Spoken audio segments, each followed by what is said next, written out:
welcome to the garden.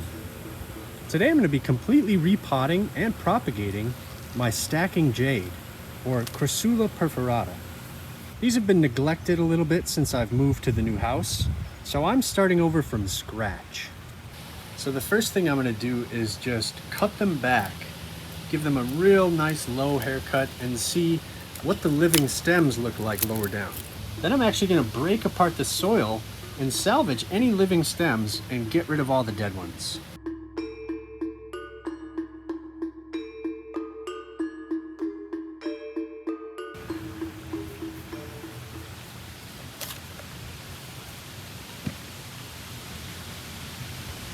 I filled these with just a small layer of our succulent potting mix. It's just a really inexpensive potting soil with added perlite for drainage. This will allow us to set in our stems so that they can sit relatively in place.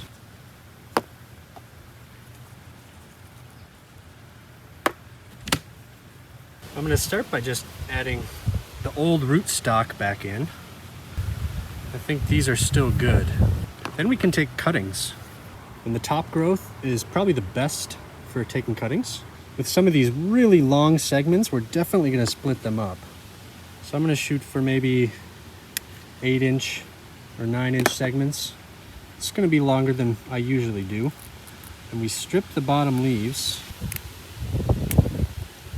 And with the cuttings lower down, you want to make sure you keep that top side up. Otherwise, the roots will grow upside down. Support the bottom of the stem. And with my fingers, we're just going to strip those leaves along the stem. You can save your leaf cuttings. For this particular succulent, I don't have great luck. And with these nice long stems, we can just insert them into the soil. I always like to cut on a natural divide. So these ones are growing so crazy. I'm going to try to find that vertical growth and then just cut out anything that's crooked. Then we can just strip a few of those bottom leaves.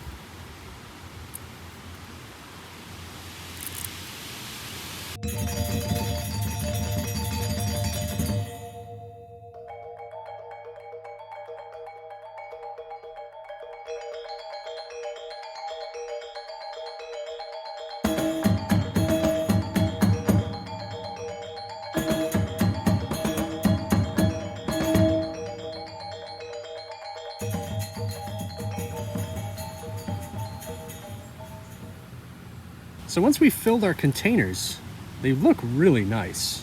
You can move these around and shift them and reorder them. So now we can fill them the rest of the way with our potting mix. And with dry potting soil, you can usually find the gaps and fill it in all the way to the top. So I'm going to do the other side here just to balance things out. Then we can give it a little tap. That'll settle that soil nice and deep. If you want, you can hold your plants in place while you do this.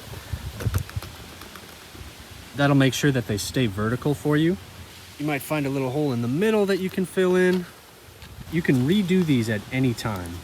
With dry potting soil, our cuttings are going to heal overnight. That way they're not going to start rotting, they're going to start rooting right away.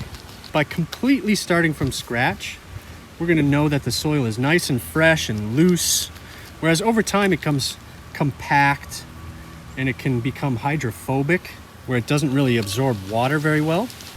You can see all these lovely crowns here, and where we've taken cuttings, these will sprout new crowns like this one here. You get shoots of new growth.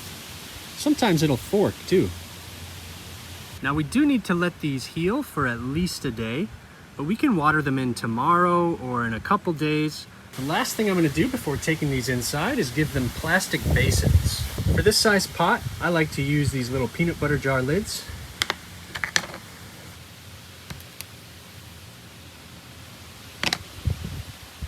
And with that, we have completely rescued and renovated our stacking jade. And I think they look fantastic. Thank you all so much for watching, and we'll see you next time.